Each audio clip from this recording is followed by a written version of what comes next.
të duash apo të duan, kjo është çështja. Dilema të duash apo të duan sqedhon një nga tensionet themelore të përvojës njerëzore.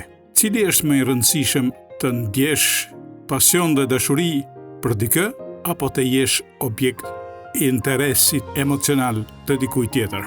Në filozofi, dashuria është trajtuar si një fuqi e dyanshme. Platonizmi e sheh dashurinë si një dëshirë për të arritur të bukurën dhe të përkryerën, duke e vendosur më shumë atë të ndjenja e dashurisë që ne ndjejmë për tjetrin. Ndërkohë, ekzistencialistët si Sartre e vërejnë dashurinë si një përpjekje për të kapërcyer vetminë, për të gjetur kuptim në raport me të tjerët. Këtu lind pyetja: a është më e rëndësishme të japësh dashuri apo të jesh i dashuruar?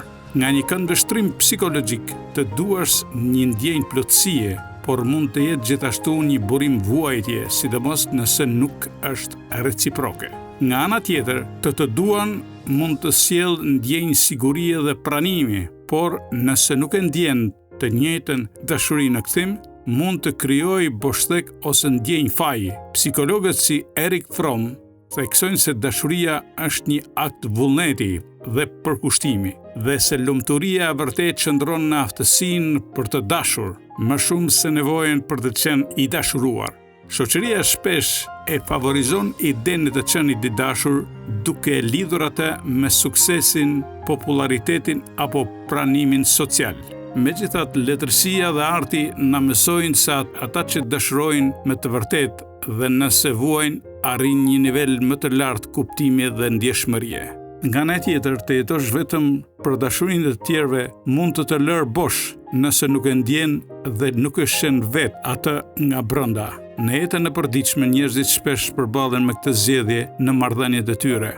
A është më mirë të duash pa pritur asgjë në kthim, apo të sigurohesh që të duan dhe nëse ndjenjat e tua nuk janë të thella? Përgjigjja varet nga natyra individuale e çdo personi dhe nga mënyra si e përkufizojmë lumturinë. Dilema të duash apo të duan mbetet një çështje e hapur. Të duash është një akt i lirë dhe shpirtëror që jep kuptim ekzistencës sonë. Të duan na jep ndjenjen e vlerësimit dhe sigurisë. Ndoshta e vërteta më e madhe qëndron në ekuilibrin mes të dyjave. Të dish, të duash dhe të duash të pranosh dashurinë e tjetrit pa e parë asnjëherë si më superior atë. A është ky ekuilibër ende i arritshëm në një botë ku realiteti i marrëdhënieve po ndryshon rrënjësisht? Në thelb, dashuria është një marrëdhënie reciproke. Ajo kërkon që të dish të japësh, por edhe të dish të marrësh. Kjo nuk është një gjë e natyrshme për të gjithë, pasi